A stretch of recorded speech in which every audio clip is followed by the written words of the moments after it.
Hello and welcome. I'm Leigh-Ann Gerrans and you're watching W News Extra, broadcasting live from the Al Arabiya headquarters. These are our top stories. Marco Rubio shares Washington's frustration with Russia over stalled peace efforts in Ukraine after a tense meeting with Foreign Minister Sergei Lavrov. The EU says a deal to avert Trump's tariffs could come in the coming days, but Italy warns talks may go down to the wire. And the UK and France agree on a new migrant returns deal aimed at cracking down on small boat crossings and people smuggling.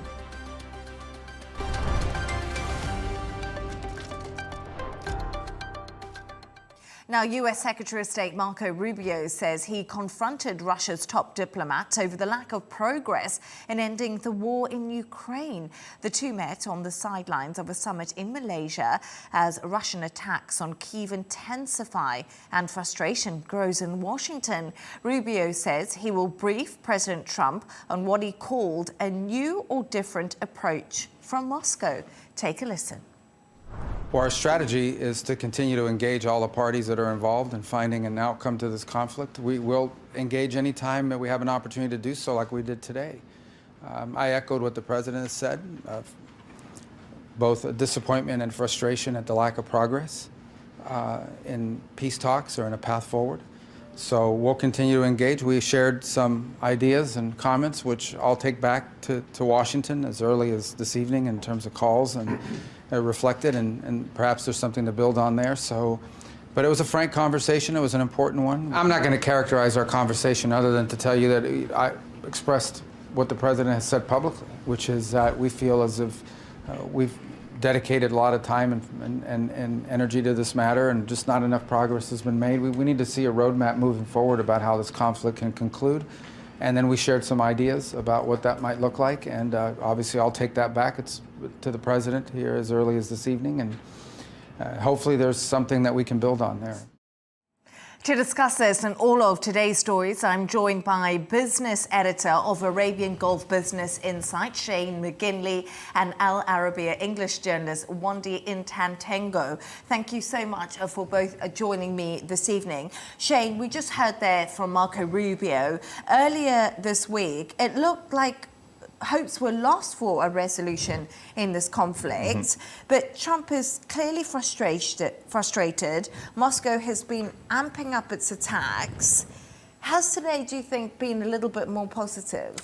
Well, look, I want to be positive and say, like, when you've got people around the table discussing that it's a step forward, closer to peace.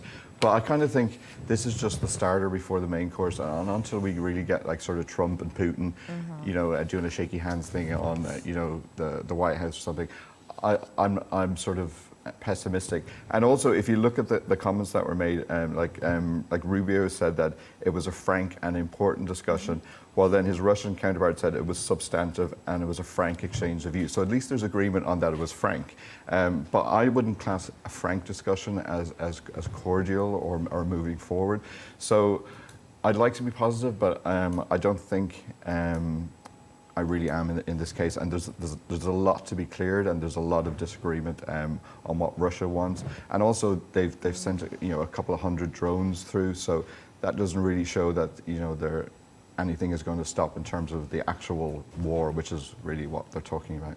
Yeah, that's such a key point, isn't it? Because if we think about it, we are seeing Donald Trump come down harder and harder on Vladimir Putin. The rhetoric is definitely amping up, isn't it? Yeah. If you think it's amped up already, but the attacks are amping up against Ukraine. So it's like a double-barreled thing happening right now.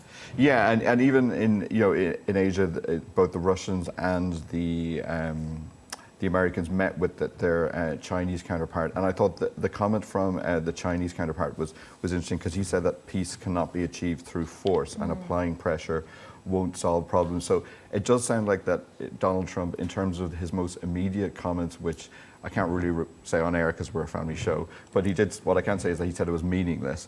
And then there was also the CNN report out of previous comments that he had made about bombing Moscow. Yeah, so yeah. It does sound like the White House is getting increasingly frustrated with the Kremlin. So it's kind of, but then you've got China sort of, after the discussions with both sides, saying that, you know, you can't achieve peace by force. So you know, am I positive? Unfortunately not. It doesn't look like it's going anywhere soon, really. And I spoke to a Ukrainian MP on the show yesterday, Oleksiy Goncharenko, and he just basically said, when it comes to Russia, it can't be diplomacy. It has to be force. He actually said they need a punch in the face. And that's basically what the Ukrainians are saying. You know, we've had diplomatic talks. There's been phone calls between Trump and Vladimir Putin. We see the coalition of the willing meeting again today in Rome. There's been talks, and we still no further along, Wandi, if you look at it. But whilst Rubio has, of course, been in Malaysia with Russia's foreign minister, Trump's Ukraine envoy, Keith Kellogg, he's been at the other talks which were happening in Rome, and he's of course met Zelensky, and they've also had a substantive conversation that we've heard. So lots of talks, but tell us more about this talk. Yeah, talks. So the meeting was bound to happen. I mean, Trump on Monday made a U-turn and announced that the US would send weapons to Ukraine. So definitely it was bound to happen. But now, when you're looking at, you know, the meeting, I mean, there are really three focal points that are a top priority for Zelensky and, of course, the US. The acquisition of arms, and then obviously you're looking at, he's trying to lobby support for the sanctioning of Russia. And then thirdly, this was also like an investment drive for him, because obviously he needs private investment in order to reconstruct Ukraine. Money is needed, billions and billions of euros are needed to reconstruct Ukraine. But when you look at obviously the issue of arms acquisition, the Associated Press had said that Ukraine, the weapons heading into Ukraine would include a 155 millimeter munitions and, of course, precision-guided rockets. Those are the type of weapons the US is planning to send to Ukraine. But it's important to note that, you know, when it comes to the US, they've sent like 3 million of these types of munitions since 2022, since obviously Russia invaded Ukraine. So I think, you know, at the moment it's clear. At the moment, actually, it's not clear when the US will ship these weapons. I think we just have to wait and see. I mean, but it has to be soon, because obviously Russia launched just a few hours ago, launched 18 missiles and about 400 drones in Ukraine. So it's really, really, really getting serious. Well, it has always been urgent, by the way, so.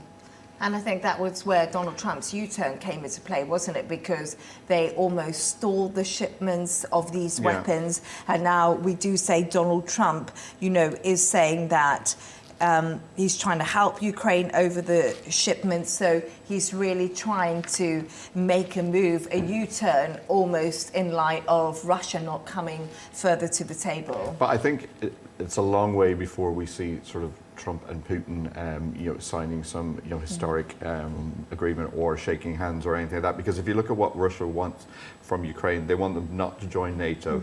They want them to give up territory, and also they want to reduce their existing army. Which, you know, I've seen a lot of the reports from the Ukrainian side saying, well, that's basically surrender, and also it weakens them forward, because, you know, they're still going to be on the border with an aggressor, and so all of these three main sort of stumbling blocks aren't going anywhere. So the talks, unless they address these.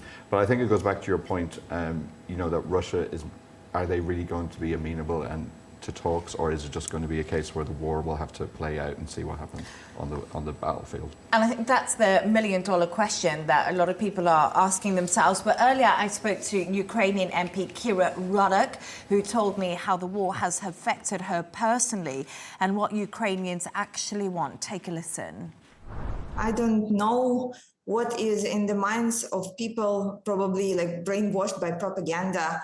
The only thing I can do is perhaps invite Nikita to Kiev to sit with me and my family in a bomb shelter where we spend every night under the dozens, hundreds of Russian drones that are simply attacking just like random buildings in the city, destroying. And we in Ukraine are open to all kinds of international spectators that can 100% prove that what we are saying is true, and who can stay here and observe the attacks that are happening by Russia. I think at this point, it should be clear to the whole world who started this war, and that Ukraine is simply trying to survive and defending ourselves. We made a democratic choice that we do not want to be a part of Russia. We don't want to have anything to do with Russia. We want to join European Union. So there we are, Shane and Wandi. You know, as Kira Ruddock was saying, the MP, we want to be in the European Union. We want to be part of NATO, but also her own personal story about them sleeping in bomb shelters, the daily attacks. So I think just a quick thought on the fact that even though talks are happening, Ukraine is still, you know, facing these 700 drone attacks from Russia. And I think arguably a lot of Europe and the US are just sending defensive weapons to Ukraine.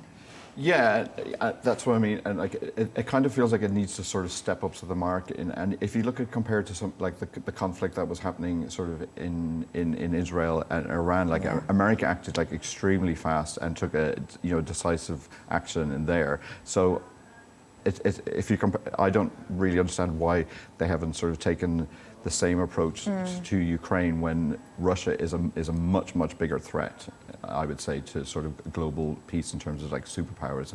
So I'm not saying advocating for what Trump was saying about going in and bombing Moscow, because that's World War III level stuff. But I think there needs to be a bit more of an aggressive.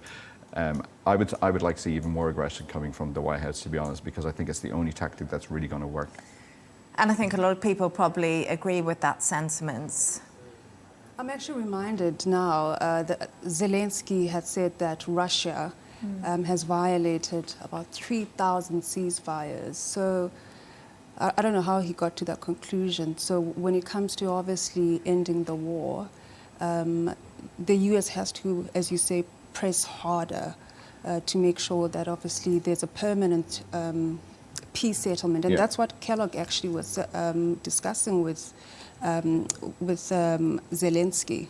There needs to be a permanent peace settlement. Yeah, and like there was a comment from the Russian executive saying that they were open to peaceful and diplomatic negotiation at the same time when these sort of like nearly 800 drones were moving in at the right time. So if you look back at the comments that came from CNN, which haven't been verified by the White House, I have to say, and some of the Russians were saying that it could be AI, which everything in this day and age could be AI, but it hasn't been denied by the White House either. So he was saying that Trump was saying, and this was pre his election when he was kind of in campaigning mode, and he did say when he said this to Putin that he said, "I don't believe you." So I think at the same time, Putin does really believe that Trump is going to make any kind of decisive action on it, and so he's got open ground to kind of do what he wants. Kind of, yeah.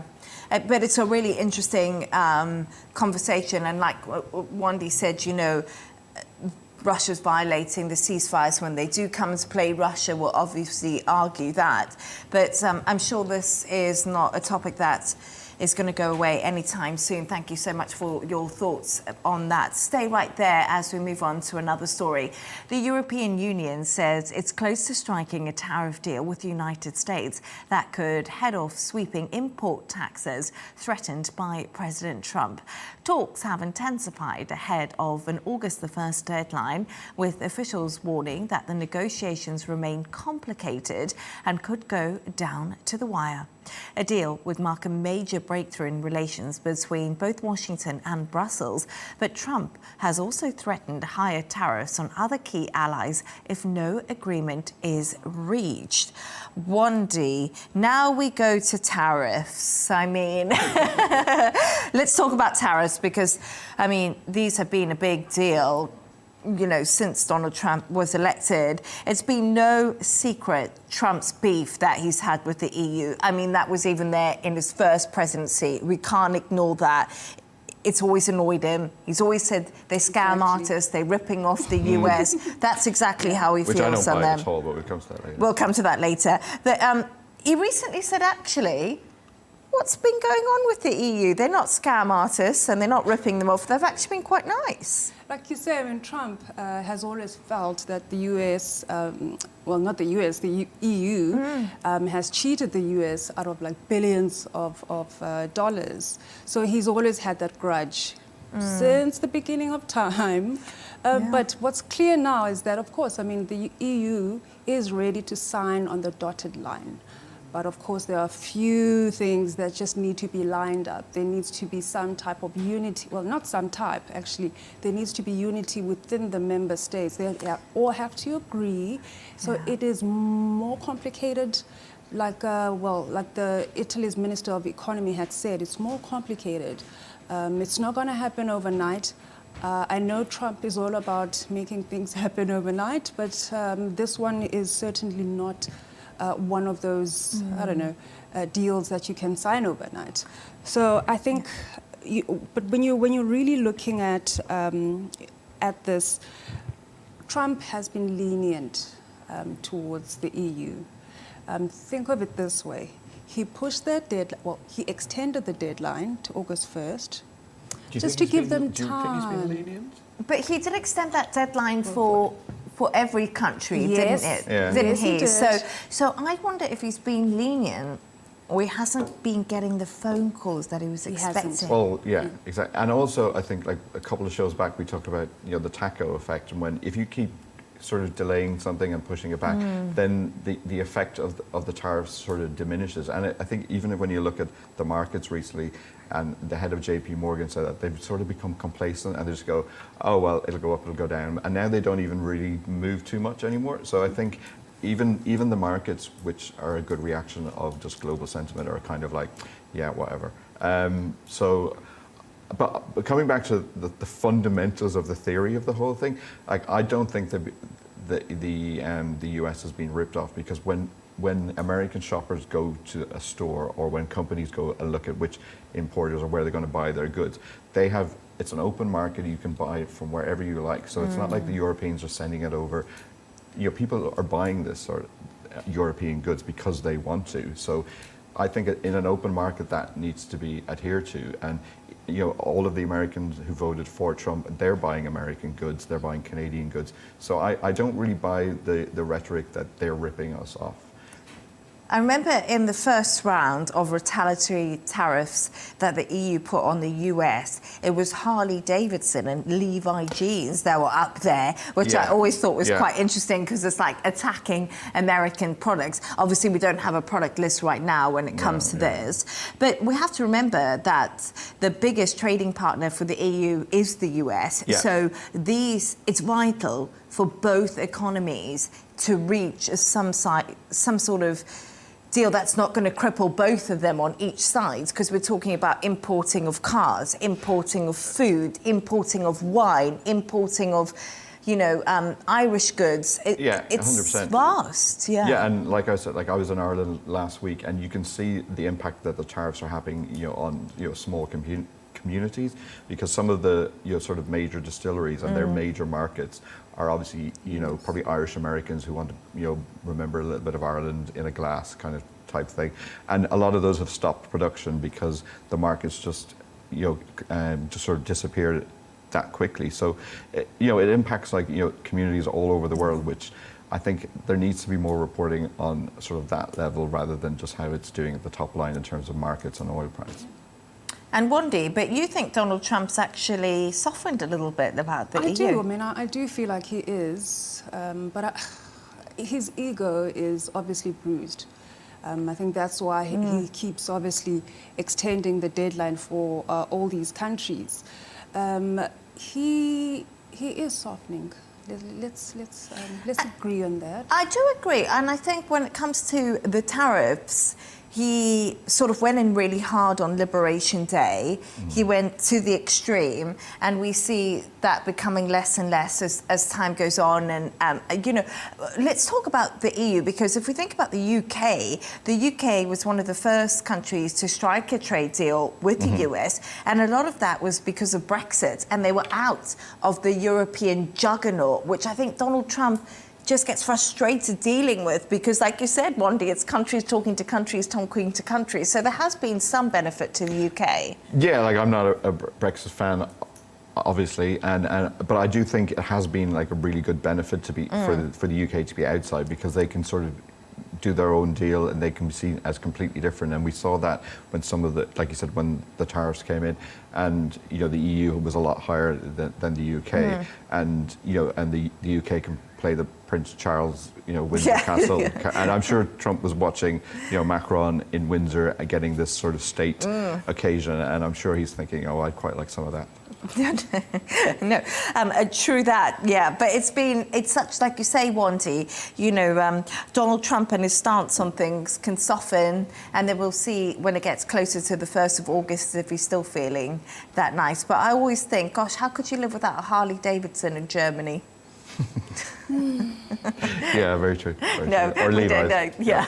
But tariffs, yes, very interesting conversation, and I'm sure we'll see those phones at the White House ringing. Thanks for your thoughts on that. Now, let's move on. And the UK Prime Minister Keir Starmer and the French President Emmanuel Macron say they've united in tackling dangerous channel crossings and have announced a one-in, one-out pilot scheme to tackle small boat crossings. Starmer said the scheme will come into force in a matter of weeks. Here's more of just what he had to say. So I'm pleased to announce our agreement today on a groundbreaking returns pilot. For the very first time, migrants arriving via small boat will be detained and returned to France in short order. In exchange for every return, a different individual will be allowed to come here via a safe route, controlled and legal, subject to strict security checks, and only open to those who have not tried to enter the UK illegally. There we are, Shane. So the UK Prime Minister there, Keir Starmer, talking about gangs, migration, nothing that we haven't heard before. No. But let's be positive. You'd almost think he was being unpopular at home or something like that he's resorting to talking about immigration. Could you imagine? Yeah. Now let's have a chat about this. More than 20,000 migrants have arrived in the UK since 2025, and I think statistically that's up 56%, which is not a small number, and 7,000 more than back in 2024. But the reality is 15 people have died. It's extremely tragic. You know, this new plan, one in, one out deal, it sounds simple, but it's not simple, is it? No, like that doesn't even work in nightclubs, so I don't know how it's going to work across the channel. So, but it basically, so at the moment it is very much a pilot, and they're looking at 50 people, I think, migrants to be sent sort of like each way. And when I was looking into sort of the report, they were saying that ultimately it'll end up being 1 in 17 migrants will be sent back to France, which roughs out, when they did the math, was about 2,600. But when you look at the numbers you've just quoted, that's like, you know, maybe like sort of 10-15% of it. So I don't think this huge policy announcement is going to solve the problem. Like, they need to look at sort of the grassroots one and go back to you know, when the Conservatives were talking about focusing on the criminals that are actually bringing them over in the first place. But also, you know, I like to go back to the theory. Unfortunately, that's where it all starts, and it all comes back to what's called the Dublin Convention, which, when I looked up at it just a couple minutes before it came out, goes back to like 1990. So we've been talking about this for decades, and it's been renewed constantly. But basically this was agreed by all of the countries, and obviously the UK was part of the EU at the time. And the rule then is that when a migrant comes to the EU, the first country that they enter is where they should stay. But if they follow through to 2 or 3 more countries, then that's an indication that they're not really sort of asylum seekers, they're more sort of economic migrants. So the rule is that they should be sent back to the entry country, which is obviously not the UK. unless I know they're coming from Greenland or something. But I think this is also kind of unfair in terms of because a lot of the entry countries are going to be obviously Italy, Greece, coming from the Mediterranean or from the Middle East. So clearly they're moving from these entry countries through to France, and then France is just letting them through to the UK. So I think internally in the EU they need to solve this problem, but also the UK just needs to be less attractive. And I think that is what, if you listen to Nigel Farage, the leader of the Reform Party, which is leading in the polls in the UK, and Kemi Badenoch, the leader of the opposition Conservative Party, they're saying basically we need to stop making the UK so attractive. We need to cut the benefits that illegal migrants get when they enter the country. But that's a whole different conversation. But Wandi, another big deterrent that the Conservatives tried when they were in power was the Rwanda scheme. And this was talked about, of course, for months and months. It cost millions and millions, Wandi. But I mean, it was not a success, we know that. How different will this be? And do you think it will be received a little bit better, or is it just not a deterrent again? Well, there's a lot of criticism, of course, when it comes to this. I mean, some people have labeled the pilot program as Rwanda 2.0. If you really go back, the Supreme Court had ruled, was basically not confident that Rwanda would be able to handle the amount of migrants that obviously they would take. But if you're really looking at taxpayers, this will definitely it will basically hit them. I mean, the UK had paid like £220 million, and guess what? No one had left. So this obviously, that's something that obviously people in the UK don't want. But then what I think is a win for the UK when it comes to this pilot program, there's a system called Eurodac, which is basically like a biometric system for asylum seekers. So, and obviously we spoke about Brexit earlier on. So with France obviously being part of the EU, the UK would be able to dip into obviously that Eurodac system that France has access to. So definitely the UK and France have the technology. They are investing into obviously new technology, and also they have the infrastructure. That would be different. And I think that's an interesting point. It's the documenting of migrants, which is something that slips through the cracks. As we know, and the new biometric system shared between two countries might be able to help track who's coming in and who's coming out. But it's such a difficult thing. Like you said, Dublin Convention, 1990. I remember Boris Johnson smashing the gangs. Rishi Sunak stopped the boats. But let's see what happens. But that was a really interesting conversation. Thank you to both of you. Let's move on to another story now. And it's all about Dubai, a new restaurant in Dubai claims we can all dine in the future with artificial intelligence actually running the whole show. Woohoo! Set to open near the world's tallest building. Of course, that's the Burj Khalifa. They will have a chef, AI man taking care of the menu and also the service. The eatery's food will still be assembled by humans for now, but will help develop the cuisine. So there are AI technology is going to help develop your food, basically, Wandi. I want to know what you think of this. Are you going to be, woohoo, what a name. You're going to be booking a table like woohoo. Oh, yeah, certainly. I mean, I like this concept. I think it's really like the future of gastronomy. This is what is needed. Tell us why, Wandi. Why do you need AI to make your food? When I order a salad at restaurants, sometimes you find that they put in too much lettuce, too little cheese. So obviously AI there's a lot of precision when it comes to technology, AI. So in this case, obviously I would have the right amount. And then when it comes to counting calories. It would put the right amount. And do you know what annoys me when I go to and I order a salad in a restaurant? They always put half an avocado. I want a whole avocado. Exactly. Don't cheat me out of my avocado. You see, the AI chef then Yeah. would make sure, of course, that you have a whole Well, avo. you're both probably too young to remember. Like there was a Star Trek episode where they had the food too young. replicator. When I think it was Captain Picard, and he had a Sunday roast. You just press what you want into the machine, and it kind of makes it out of some sort of probably like plasticine or something. And I remember watching that as a kid, going, I cannot wait until the day when that is invented and you can just have exactly what you want made instantly. And it sounds like this restaurant's going to be a version of that, but I'm afraid I'm not a fan. But the second part that I really like about this restaurant is the sustainability part. Obviously, it will reduce food waste.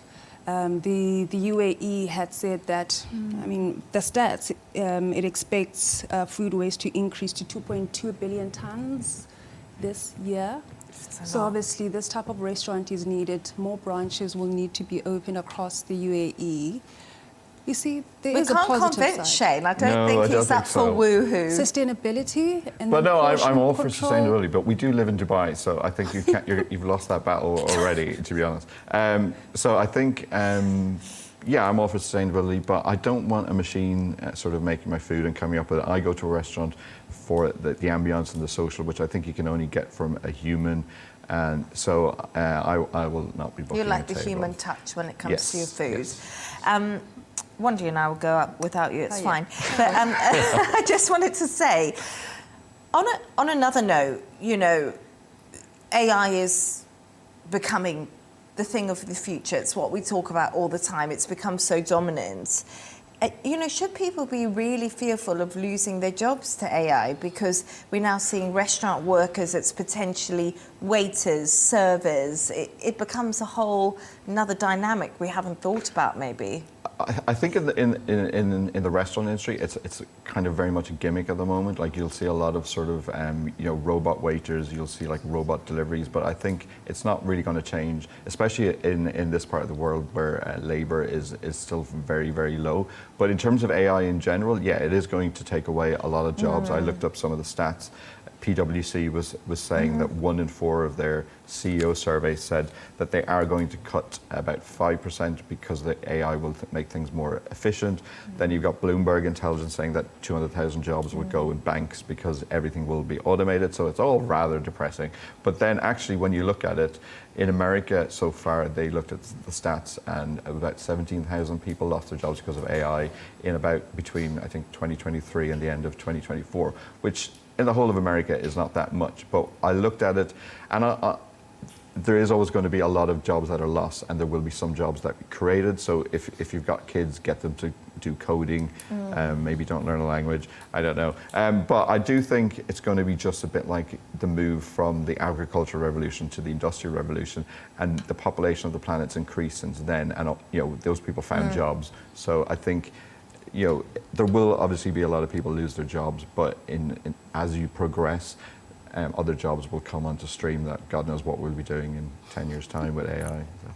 But Wandi, I was just thinking about us ordering at Woohoo.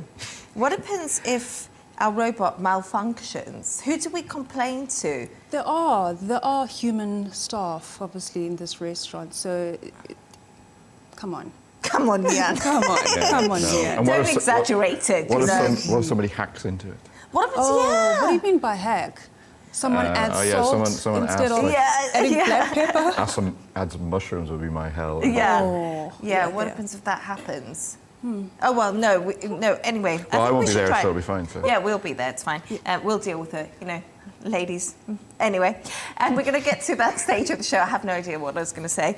And it's my favourite part of the show where Shane and Wandi, you've both come up with a couple of quirky stories for the day.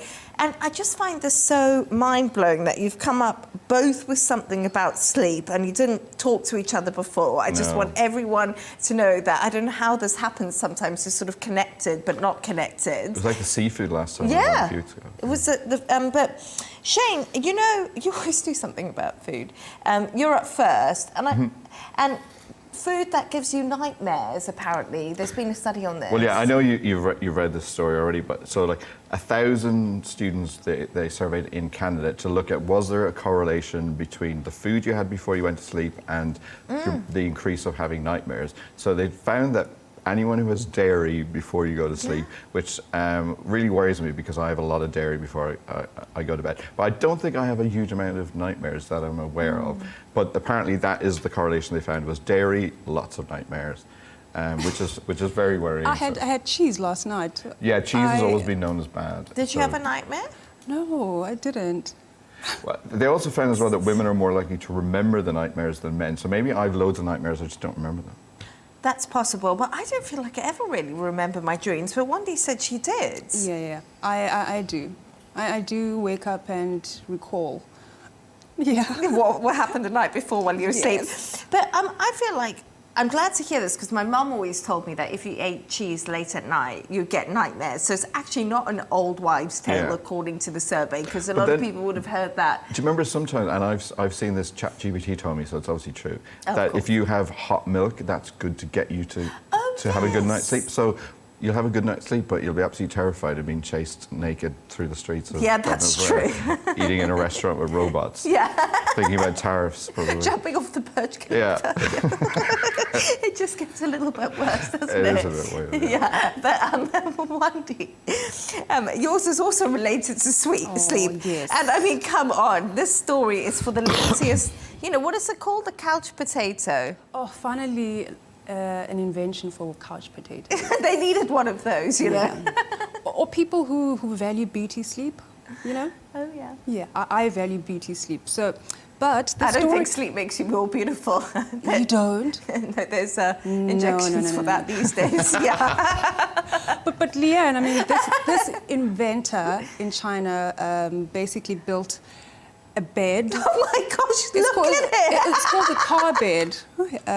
And you basically control it by using a joystick. Wandi, that looks like the most uncomfortable piece of kit I've ever seen. Look, it's about prolonging, obviously, sleep, Yeah. making sure that you rest. I don't think I would sleep very well. Would you not? In that, no. But I did look, because, I love a survey, and IKEA did a global survey of which countries sleep most. I didn't want to tell you, but who do you think is the main #1 nationality for the best sleepers in the world? Don't look at the list. Wandi just was like cheating on the homework. I'll tell you, because we're probably running out of time. It's please. China, which is very linked to your story. So China is the #1 country for the best sleep. And actually, a lot of the Arab countries rank highly, and a lot of the major democracies around the world, the US is so far down near the bottom, and then Ireland is really bad too. Maybe it's rain maybe we drink too much milk. I think that's probably it. But I just want to say something. There's been something else that I've been absolutely loving on the memes today.